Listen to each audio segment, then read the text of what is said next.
लक्ष्मण बताइए, सरकार इस तरह का प्रस्ताव क्यों रख रही है सामने, क्योंकि ये तो ब्रेड एंड बटर है आईएक्स का। इसके पीछे ये आईएक्स के लिए ब्रेड एंड बटर भले ही हो, सरकार आईएक्स से उसके ब्रेड एंड बटर को छीनना नहीं चाहती है। दरअसल सरकार ये चाहती है कि जो एनर्जी एक्सचेंज हैं उनका पेनिट्रेशन और ज़्यादा बढ़े।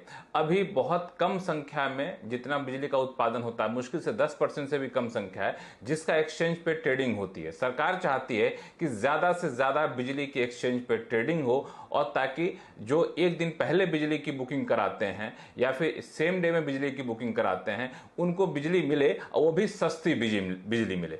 अब ये पूरा मामला दरअसल ये है कि मार्केट कपलिंग दरअसल होता है क्या, इसको समझना बहुत जरूरी है। अभी क्या हो रहा है, अभी देश में कुल 3 पावर एक्सचेंज है। अब तीनों एक्सचेंज के पास किसी को बिजली चाहिए, मान लिया जाए उत्तर प्रदेश पावर निगम को बिजली चाहिए, वो आईएक्स के पास चला गया कि हमें बिजली दे दो। आईएक्स के पास एनटीपीसी ने कहा कि मेरे पास बिजली है। अब दूसरे एक्सचेंज पे जा रहा है, दूसरे एक्सचेंज पे हिमाचल ने कहा कि हमें बिजली दे दो, वहां पे जो सेलर है वो कहा कि मेरे पास ये बिजली है। अब एक बायर को नहीं पता दूसरे सेलर को किस प्राइस पे बिजली मिल रही है, दूसरे एक्सचेंज पे क्या प्राइस है। हर एक्सचेंज क्या करता है, जितने ऑर्डर आते हैं उसको बंद करते हैं पहले तो एक समय के बाद, फिर देखते हैं क्या बायर सेलर कितने हैं, बायर कितने हैं, फिर प्राइस की डिस्कवरी हर एक्सचेंज अलग अलग करते हैं।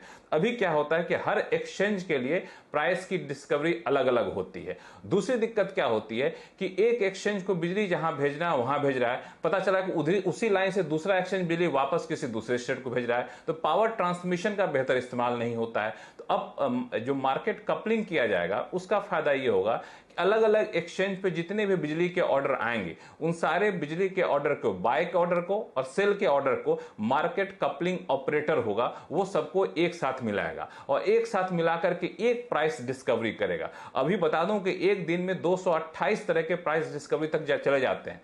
अब क्या होगा कि एक प्राइस डिस्कवरी होगा। एक प्राइस डिस्कवरी से ये होगा कि पूरे देश भर में पीक आवर में भी बिजली थोड़ी सस्ती मिलेगी, क्योंकि प्राइस डिस्कवरी में ज्यादा इफिशियंसी आएगी और फिर उसके हिसाब से बिजली का बंटवारा किया जाएगा। ट्रांसमिशन लाइन का बेहतर इस्तेमाल हो सकेगा, चूंकि पावर एक्सचेंज और ज्यादा एफिशिएंट हो जाएंगे तो इसका फायदा यह होगा कि बिजली ज्यादा पावर एक्सचेंज में ट्रेड हो सकेगा।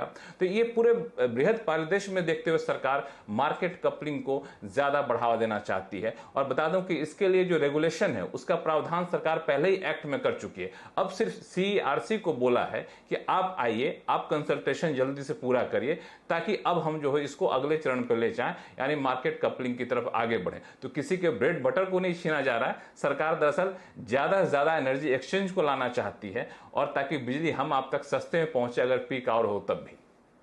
आपने यहाँ पर वो कंज्यूमर एंगल डाल दिया, आई कंप्लीटली अंडरस्टैंड, उसी पर्सपेक्टिव से शायद सरकार देख रही है। लेकिन मैं अगर आईएक्स की इन्वेस्टर हूं, मेरे को ये समझना है कि इस समय आईएक्स जो पहला एक्सचेंज था वहीं पर इसीलिए 90% ऑफ वॉल्यूम जाता है। हाउएवर वो 90-95% हुआ करता था, दूसरे 2 एक्सचेंजेस के आने के बाद ये 89% तक आ गया। ये मैनेजमेंट ने खुद नेटवर्क 18 पर आकर कहा था। अब नॉर्मली एक्सचेंज पे जो बाय सेल के ऑर्डर्स आते हैं उसके बेसिस पर प्राइस डिस्कवरी होती है। मार्केट कपलिंग में सरकार कह रही है एक थर्ड पार्टी होगी, वो प्राइस डिस्कवर करके एक्सचेंज को बोलेगी कि आपको अज्यूमिंग 4 रुपए पे देनी है या 6 रुपए पे देनी है या 8 रुपए पर देनी है। ये थर्ड पार्टी अगर आएगी तो फिर एक्सचेंज करेगा क्या? तो प्राइस डिस्कवरी के लिए तो है ही नहीं एक्सचेंज करेगा। एक्सचेंज नहीं, प्राइस डिस्कवरी एक्सचेंज के जरिए ही होगा। जो मार्केट कपलिंग ऑपरेटर होगा दरअसल एक एग्रीगेटर होगा, अलग अलग एक्सचेंज पर आए हुए बाय ऑर्डर का, अलग अलग एक्सचेंज पर आए हुए सेल ऑर्डर का। आपने चूंकि आईएक्स के बात की तो मैं बता दूं कि जाहिर तौर पे आईएक्स जब अकेला था तो उसका शेयर ज्यादा था, अब ये 90% पे आ गया, थोड़े बहुत शेयर दूसरे एक्सचेंज पे चले गए। आईएक्स पर ज्यादा पावर ट्रेडिंग क्यों होती है? क्योंकि ऐसा इंडस्ट्री एक्सपर्ट का मानना है कि वहां पे एफिशिएंसी काफी ज्यादा है। ऐसा नहीं कि आईएक्स के पास ही बिजली एक्सचेंज करने की क्षमता है, पावर एक्सचेंज की क्षमता है। सरकार ये कह रही है कि हम ज्यादा से ज्यादा पावर को एक्सचेंज पे लाना चाहते हैं, ट्रेडिंग को। यानी अभी जो शेयर है पावर ट्रेडिंग का, पावर में जो की ट्रेडिंग होती है एक्सचेंज पे, अब उस शेयर को बढ़ाना चाहती है। अब वो बढ़ाना चाहती है तो आईएक्स का हिस्सा तो जाएगा नहीं। दरअसल एनटीपीसी जैसे दूसरे जो पावर जनरेशन कंपनियां हैं उनके ज्यादा पावर आएंगे ट्रेडिंग होने के लिए। जब ज्यादा पावर आएंगे तो नए एक्सचेंज के पास भी जाएगा पावर ट्रेडिंग होने का हिस्सा, दूसरे एक्सचेंज जिनके जिनके पास अभी कम है उनके पास भी जाएगा। हाँ, जो मोनोपोली जैसी स्थिति अभी 3 लोगों की है वो खत्म हो जाएगी, ज्यादा एक्सचेंज आएगा। तो जो पावर अभी एक्सचेंज पे ट्रेडिंग हो रही है वही पावर नहीं बटेगा तीनों में, या फिर वही पावर आईएक्स से निकल के दूसरे के पास नहीं जाएगा। ज्यादा पावर आएगा ट्रेडिंग होने के लिए, तो उनके लिए अलग मौके होंगे। ऐसा नहीं कि दूसरे का हिस्सा छीन के किसी तीसरे को दिया जा रहा है। अंडरस्टैंड, क्योंकि वो मैनेजमेंट भी कह रहा था कि मार्केट कपलिंग में आप कपल करते हैं ज्योग्राफीज को, कि चलिए वेस्ट जोन का आप संभालेंगे, ईस्ट जोन का आप संभालेंगे। ये मैं इंटरप्रेट कर रही हूँ, आई रियली डोंट नो उसका इवेंचुअल क्या आउटकम होगा, लेकिन ये कब से लागू होने के आसार हैं, पॉइंट नंबर 1। और सरकार ने ये नहीं सोचा कि आईएक्स जैसा एक जो लिस्टेड एंटिटी है उसमें इतना बड़ा अगर चेंज आएगा तो बेसिक बिजनेस तो पूरी तरह से इनका जो मोट था, जो इनका यूएसपी था, वही अनडिस्ट्रप्टेबल था। अब सरकार खुद आकर उसे डिसरप्ट कर रही है, तो फिर what does an investor do? नहीं, ये आप इन्वेस्टर्स के लिहाज से सोच रही हैं, तो इसको लॉन्ग टर्म में देखिए। अभी आप जितना पावर एक्सचेंज पे ट्रेडिंग हो रही है बिजली की, वो हिस्सा बहुत कम है। इसका उदाहरण आपके पास यूरोप है। यूरोप में जब मार्केट कपलिंग ऑर्डर की व्यवस्था शुरू की गई थी, तो वहां पे जब शुरू की गई थी तो सिर्फ एक एक्सचेंज था, पावर एक्सचेंज था। उसके बाद जैसे मार्केट कपलिंग ऑपरेटर की व्यवस्था शुरू की गई तो वहां कई सारे एक्सचेंज पैदा हो गए। अब ये जो मार्केट कपलिंग जो अभी जो व्यवस्था है, वो मार्केट कपलिंग से बहुत पहले जो व्यवस्था होती थी, जिसको नॉर्ड पूल मार्केट कहा जाता था, जिसमें अलग अलग देशों के कुछ ऑपरेटर मिलकर के पूरा बनाए थे, जिसमें स्वीडन, फिनलैंड, डेनमार्क और नॉर्वे के 4 देश के पावर एक्सचेंज ऑपरेटर आपस में मिलकर चारों देशों में बिजली बांटते थे। तो वहां पर उनका एकाधिकार था। अब उससे आगे बढ़ते वेस्टर्न कंट्रीज में यूरोप ने इसको अपनाया पहली बार कि मार्केट कपलिंग ऑपरेटर की व्यवस्था शुरू की जाए, और जब अपनाया तो उसका बहुत अच्छा रिजल्ट आया।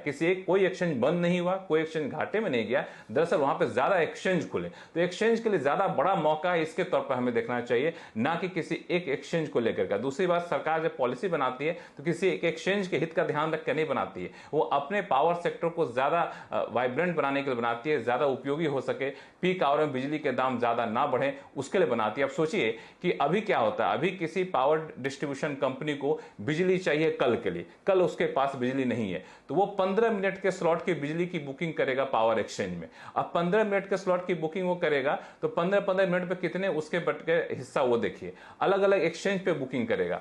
तो ये पता नहीं चला कि इस एक्सचेंज पे मान लिया हमें आईएक्स पे थोड़ा सा सस्ता मिल जाए, किसी दूसरे एक्सचेंज पे महंगा मिल जाए, तो हम स्विच नहीं कर सकते, अभी व्यवस्था ही नहीं है। लेकिन कपलिंग होने के बाद ये व्यवस्था शुरू हो जाएगी, तो कंज्यूमर के लिहाज से भी अच्छा होगा, एक्सचेंज के लिहाज से भी अच्छा होगा, और पावर जनरेशन कंपनियों के भी उनको बेहतर रिटर्न मिलेगा, इसी लिहाज से भी अच्छा होगा।